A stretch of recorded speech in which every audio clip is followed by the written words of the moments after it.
Hey, what's up guys? Spencer Rhodes here, and this is a major update to Walking Dead fans. To all of you that do not know, Angela Kang has been moved up as a lead writer in The Walking Dead, and Scott Gimple has gotten basically a promotion. He's pretty much going to be just like almost the head of the franchise. The writers of The Walking Dead and the writers of Fear the Walking Dead report to him. He's like the head person above both shows, and he might even have some control of the rest of the franchise, like the video games, the movies. Who knows? But he's basically the head person with both Fear the Walking Dead and The Walking Dead. So he's gotten a promotion, and I apologize for the clickbait video thumbnail and the title, but everyone else is doing it. Everyone was like, Scott Gimple got fired, and I watched the first video I watched. I already like commented how happy I was that Scott Gimple got fired, and then I started watching the video, and it's like, no, he got a promotion. He didn't get fired. And I was like, what the fuck, dude? You got me so excited for nothing. Why did you do that to me? Like, that was the happiest news I had heard in like 2 years. I am not a Scott Gimple fan. I don't like him. I don't like his style. I don't like his dialogue. He did pretty good with Season 4 and Season 5, but it's clear at this point that he does not know what he's doing. He keeps giving characters dialogue that human beings don't say. The filler and the bottle episodes are just atrocious. Season 8 so far has been a mess. Season 7 was a mess, but the thing it had going for it was that Season 8 was going to be the payoff. And then it was even worse. So Scott Gimple, I'm not a fan of him. I don't like his writing. I don't like his vision. I don't like his style. I don't like anything. He has his moments, but no, he's not good. The 18 Miles Out was a good episode that he wrote. Clear was a good episode that he wrote. I think they should have just kept him like that. Just kept him with like the couple of episodes per season. And if they were the best episodes, fine. But don't have him write every single one. Sometimes you can have too much of a good thing, and it's no longer a good thing. In a way, I feel like Scott Gimple kind of became George Lucas, or at least most people's depiction of George Lucas, the guy that did a really good thing when he made the first Star Wars in 1977, and then he got too much power. I feel like Scott Gimple has gotten too much power, and now he's gotten even more power. And I am not happy about this. I want him out. I want him out of the franchise. At this point, I prefer Glenn Mazzara. I mean, Season 3 is watchable. Yeah, it has its problems, but I love Season 3 compared to Season 7 and Season 8. I used to think, Season 3 was the low point of the series. It's a masterpiece compared to Season 7 and Season 8. I want Scott Gimple out. But he's not out. He's gotten even more power. He might not be writing episodes as much, but like all the ideas for either show, The Walking Dead and Fear the Walking Dead, they pretty much have to be ran by him. He has to manage things more, and all the writers pretty much report to him for each episode. So he might not be directly writing episodes. He might, I don't know, but pretty much all the ideas need to be ran by him. Everyone pretty much reports to him. He's the big high up now. So I don't know. I don't know if this is a good thing. I don't know if it's a bad thing at this point. I feel like The Walking Dead is done as a show. It's just being run into the ground. The good thing is it can only go up from here. Maybe Season 9 will be the fresh start. I mean, maybe it'll be the next Season 4. When the show made so many mistakes and so many fuck ups. Literally, it's mirroring Season 3. Season 3 killed off this big comic book character that had a lot of story left that upset fans, and it was really controversial, and there was some behind-the-scenes bullshit. What's happening in Season 8? Carl, But Season 3 was pretty good, pretty decent. I rewatched Season 3, and I actually liked it okay. It's really not that bad, but Season 7 is painful to get through, and Season 8 is a joke. Just all the scenes of people just shooting at nothing. 5 minutes of like no one's getting shot. Characters saying the weirdest shit. There was like 3 episodes in a row in the first half where nothing happened. all-out war 3 episodes in a row where nothing happens. The return of Morales, which is ridiculous, and then he's just wasted, and it means nothing. Just, I could spend all day talking about how bad season 8 is, the first half. I could spend all day talking about how bad it is, and I'm tired. I'm tired of being hopeful and getting disappointed. Season 7 was a disappointment. I thought season 8 would be the big, redemption. It would make it would make everything worth it. But it was worse. Like I said, it's been worse than season 7, and season 7 was pretty damn bad. But basically, for Angela Kang, she's been a writer. She's been a writer since 2011. So pretty much the beginning of the show, or season 2, I think she started writing episodes in season 2. Angela Kang is going to be... She gets a bit more control with the writing of season 9. I think she's going to be writing more episodes. She's basically the lead writer from season 9 onward. And she's written about 15 episodes. And I looked at the episodes on Wikipedia, and I was thinking, what should I do? I want to talk about the episodes that she's written, but I'm not going to be able to memorize the titles. I'm good with episodes, I'm not good with titles. So I'm going to cheat, and I'm going to pull up the picture of the list of episodes that she's written, and we are going to discuss them. I know about a few of them, but like there's 10, I don't know, I can't remember the title, so you're not going to know what the fuck I'm talking about. Okay. She's written Secrets, A Judge, Jury, Executioner, Say the Word. That was... Yeah, these are all pretty good episodes. I Ain't a Judas was pretty good. Infected was really good. Infected was season 4, episode 2. That was the episode where at the end they find the bodies of Karen and David. I remember there was a lot of good writing, a lot of good character development, a lot of good natural moments in between characters. I mean, it had everyone in the episode, everyone at the prison, so I felt like there was a good balance. Every character had a moment, and I felt like the writing in that episode was good. So I'll give her that one. Still is season 4, episode 12. That's the one that's just Beth and Daryl, that everyone hates it. Well, not everyone, but a lot of people hate it. I was actually one of those people that enjoyed the episode. It was really good character development for Beth. Daryl actually had some interesting character development. I really don't get the hate that it gets. I don't see what's so bad about Still that's not bad about every other fucking episode that has just 2 characters. There's so many episodes that have just 2 characters. Like, why is Still special just because it has Beth and Daryl? At least they got good character development, and Beth had some really, really good character development. This episode was what made her permanently one of my favorite characters. So, if you hate the episode, fine. Just respect the fact that I like the episode. There are people out there that like the episode still. So just respect them, and they'll respect you. I'll respect you if you hate the episode. Just, respect me. A, which is the season finale of season 4, that was a really good episode. That had, like, the flashbacks with Rick and Carl, like they're planting stuff in the prison, and they're following Herschel's advice, and then it goes back and forth in time, and it shows just the amount of darkness in Rick, and then they adapted that really big comic moment where Rick bites the guy's neck out, and they show it's a kind of a major side character named Joe, and that was handled really well, and everyone coming back together, and the train car, and Rick being like, they're fucking with the wrong people. Like, that was a really good episode. Scott Gimple co-wrote that episode, so I don't know, what the percentage was, if it was like 50-50, if Scott Gimple wrote 80% of the episode, I don't know.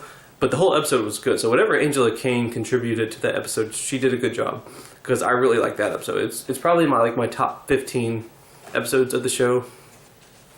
This was before they became obsessed with the letter A. I think this was the first time the letter A was used. I might be wrong. They love to have buildings and characters putting the letter A on it. This was the first time they did that, so it wasn't that bad.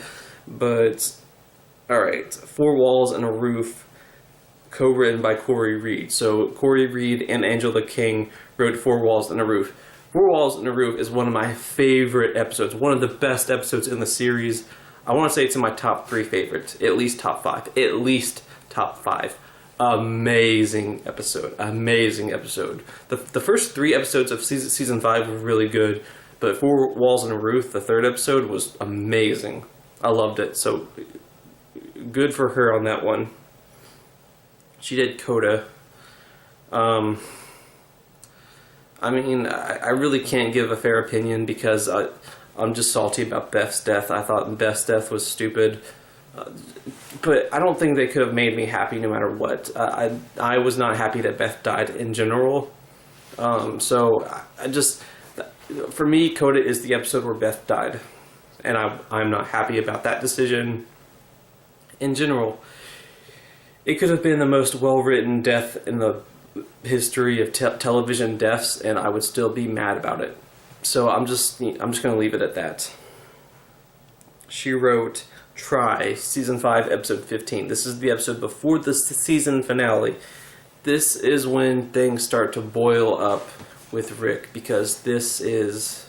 No. Yeah. The episode starts with the conflicting stories. We get Nicholas telling Deanna Monroe his bullshit version of the story of when Noah died, and he's blaming Glenn for it. And then we get Glenn telling Rick what actually happened with Noah dying, and Rick gets into a fight with Pete. Oh yeah, that was one of my favorite scenes when Rick is going batshit crazy. He's like, "Me? You mean me?" That was a pretty good episode. That was okay. So she did a good job with that episode. That was a pretty good episode. Hang on. All right, we got. Thank you. Season 6, episode 3. I kind of have mixed feelings about this because I didn't like how Rick was just an asshole in season 6. In the first half, he kept trying to get the Alexandrians killed, and the Alexandrians didn't have the training or they didn't have a fair chance to become survivors, and Rick was trying to get them killed and being an asshole. And then Glenn's fake death was kind of but I don't know if Angela Kang made that decision. I think that was like Scott Gimple and Robert Kirkman wanted to do the fake death thing because they were jerking off to rating grabs, because that's all they do nowadays. So Angela Kang might have just had to figure it out. She was like, you gotta do this fake character death and make it good and make it seem like they died and not really kill them. And it's Glenn Rhee, a very beloved character, so no pressure. So I can sympathize with her on that. It wasn't a bad episode. Michonne had some decent moments. Heath had some decent moments. The Next World. Okay. The Next World. Okay, no, that's the episode after. Yeah, The Next World is the comedy episode where it's just Rick and Daryl on a road trip and they meet Jesus and they take Jesus back. It's a comedy episode. It's pretty good. It's pretty good. I would have liked to have seen some of the other characters. It did seem like a filler episode, but it was just so silly. I liked it okay. So that was a pretty good episode. Okay, The Same Boat.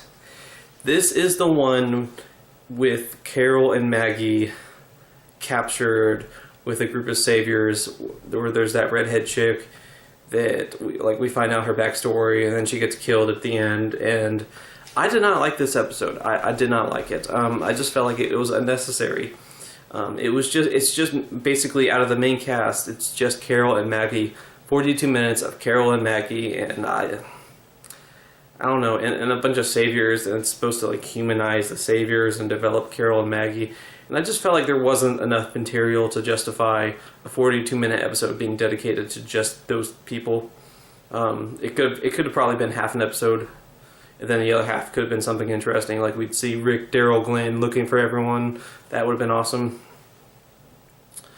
But yeah, that was one of my least favorite episodes. That's one of my least favorite episodes. I just feel like it's just another filler episode where it's just a couple of characters, and it's not enough material to justify it being just that. The Cell. This is in season 7 when Daryl is locked up, and we find out more about Negan and Dwight and the Sanctuary and the Saviors and how everything is done. And when Negan tries to get Daryl to become a savior, to be one of the head people that, you know, has it good and has their own little apartment and can eat whatever they want, to do whatever they want, as long as they follow Negan's orders and live like a king, basically. And, you know, obviously Daryl rejects that offer and stays locked up. And we learn a little bit about Dwight's backstory and why he came back. It wasn't a bad episode. I don't know. It just it's season 7. There's only a couple of episodes of season 7 that I really liked. Well, maybe 2 or 3. Season 7 in general, I just don't like it because it's season 7.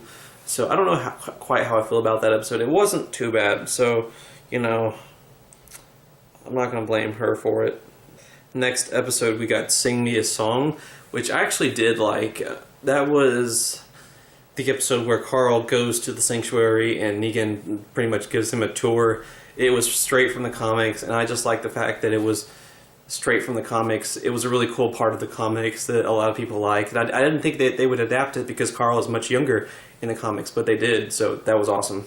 Rockin' the Road, that was right after the mid-season finale, right after Spencer and Olivia died, where Rick, Daryl, and Maggie and everyone comes together and they try to get Ezekiel to help them fight a war against Negan. And then that's when they look for... What were they looking for? They were looking for guns to fight. And then they met the trash people. It was not a bad episode.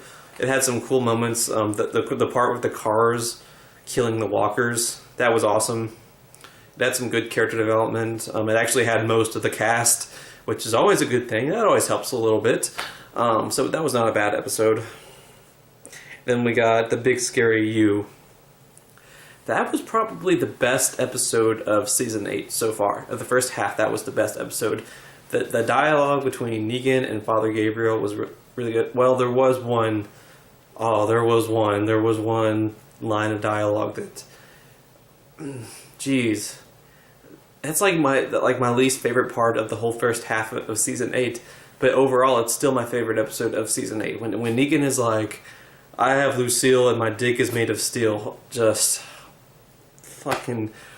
Who the fuck says that? Whoever gave Negan some Shakespeare plays or some poems or soliloquies or whatever the fuck, they need to take that away from him, because Negan, I don't want you to ever rhyme again, ever. That line of dialogue is up there, in my opinion. It is up there with I hate sand, or I don't like sand. It's up there. That's how much I don't like that line. That line of dialogue hurt Season 8 overall to me. That was one of the most painful parts of the season. That line of dialogue, that's how bad it was. But besides that, it's a really good episode. The dialogue between Negan and Father Gabriel, the suspense, the back and forth, the dynamic, the scene that's a flashback where it's at the table and Gregory is trying to keep his ass alive, and Negan loses his shit because Simon wants to just kill everyone at the hilltop.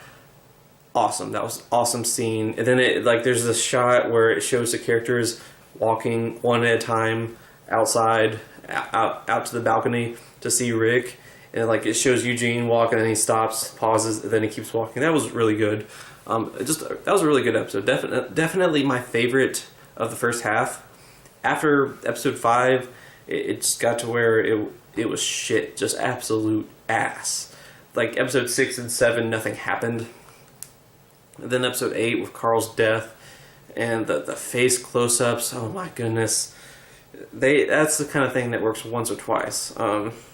So let's see. Did she write one of those episodes? Yeah, she wrote episode 6 of season 8.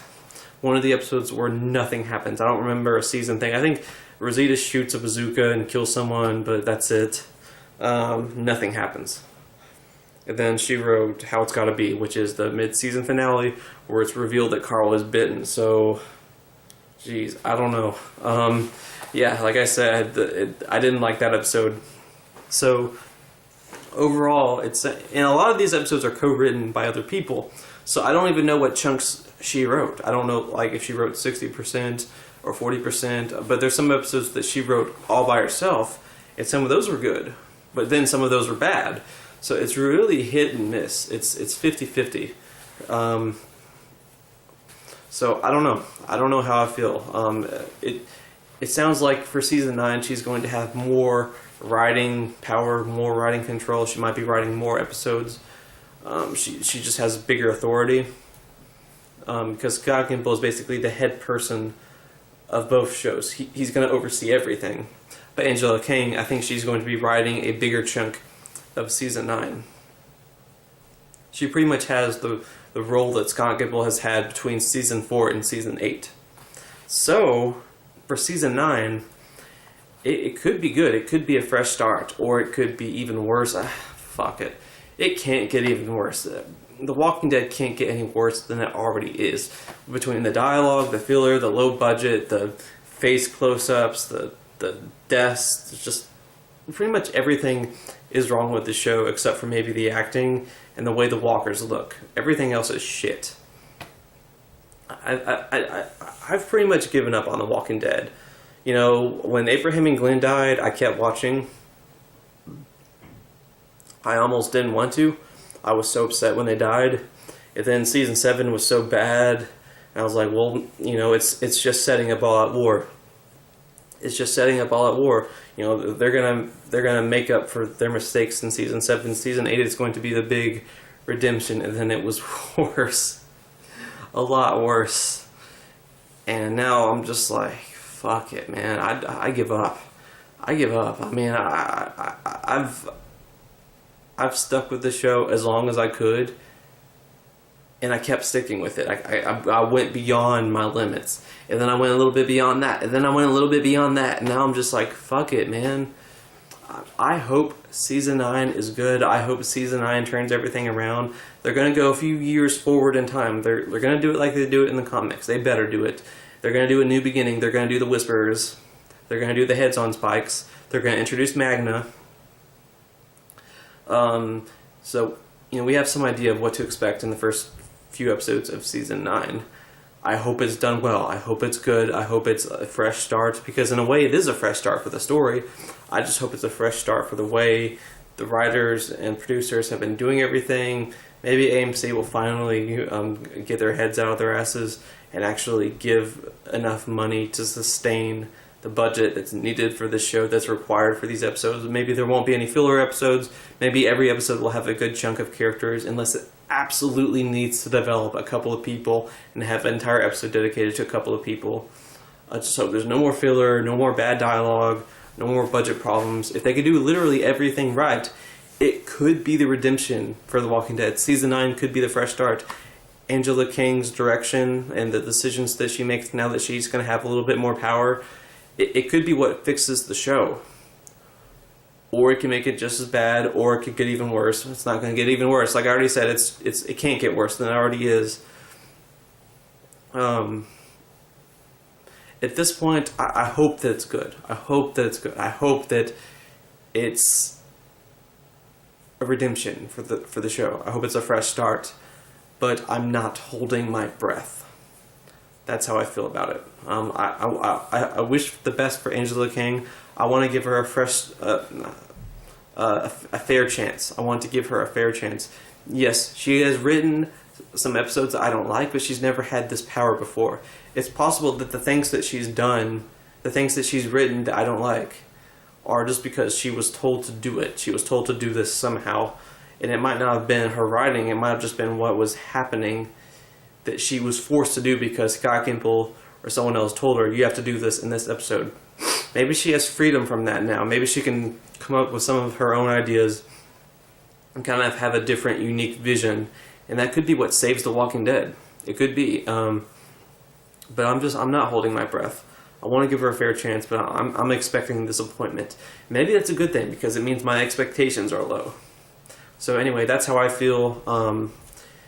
Let me know what you guys think in the comments below. Don't be shy. Hit that like and subscribe. I'm not going anywhere. We're at 25 subscribers right now. First goal is 250, so let's see if we can get there. Anyway, I'm Spencer Rhodes, and I will see you guys later. Bye. Holy shit. You see that subscribe button? I want you to click on it. I want you to do it right now.